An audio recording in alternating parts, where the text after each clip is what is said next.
The International Conference on African Continental Free Trade Area, organized by the Nigeria Institute of Transport Technology with the theme The Role of Transportation and African Intercontinental Free Trade Area After, commenced 29th November 2021, and it is to be wrapped up on Tuesday, November 30th. 2021. On the first day, the Permanent Secretary of the Federal Ministry of Transportation shouldered the paper presentation on behalf of the Honorable Minister of State for Transportation, Senator Gbemisola Saraki.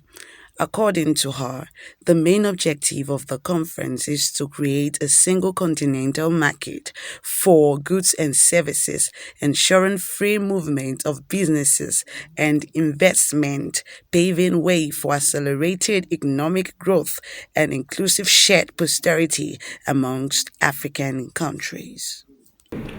In collaboration with the National Action Committee, was created to coordinate all relevant public and private sector parties to prioritize, facilitate, monitor, and evaluate policies, projects, and other interventions to upgrade Nigeria's transportation infrastructure and prepare businesses in that sector to effectively take advantage of ACTA.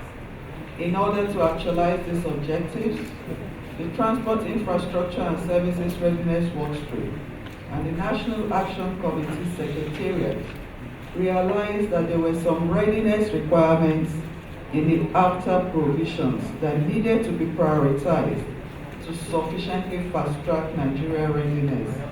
And this include 1. Commencing a national awareness and sensitization tour to prepare Nigeria to take advantage of the Continental Agreement. 2. Provision of automated weight bridges. 3. Automated process of screening all means of transportation. Synergy of all relevant government agencies and improvement in the ease of doing business. Ensuring specified turnaround time for usage and issuance of licenses.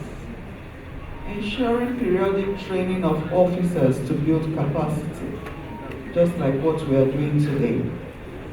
Promoting connectivity of all the transport system. Provision of infrastructure to improve call-up systems at the ports. Pursuing the implementation of the single window for ports operation. Ensuring uniform customs cooperation and document harmonization. It is what happens between Kenya and Nigeria.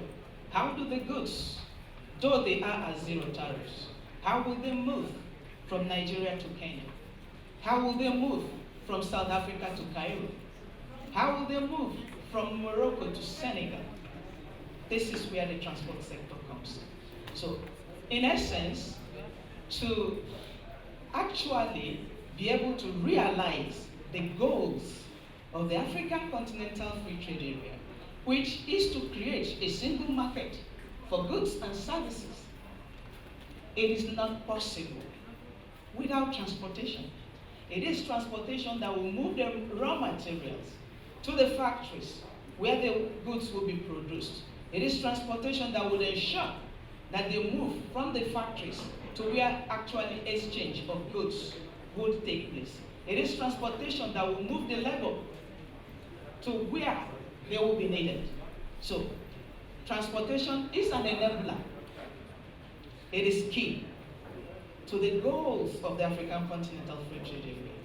It is key to the achievement of what the founding fathers of the African Continental Free Trade Area talked about when they say we need to integrate markets in Africa. If there is no transport, there is no harvest of the FCFTA goals. It is in recognition of this that the African Continental Free Trade Area, in developing regional value chains, because regional value chains is critical so that everyone in the continent can benefit. So you don't have to have a comparative advantage of making a full car to be able to benefit. So you could be making batteries, you could be making fan belt, and somebody else could be making the engines. Is realizable.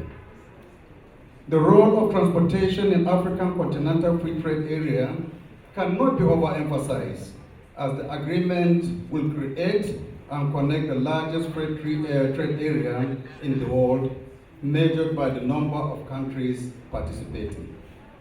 The pact connects 1.3 billion people across 55 countries with a combined gross domestic product valued at over $3.4 trillion. It has the potential to lift millions of people out of extreme poverty.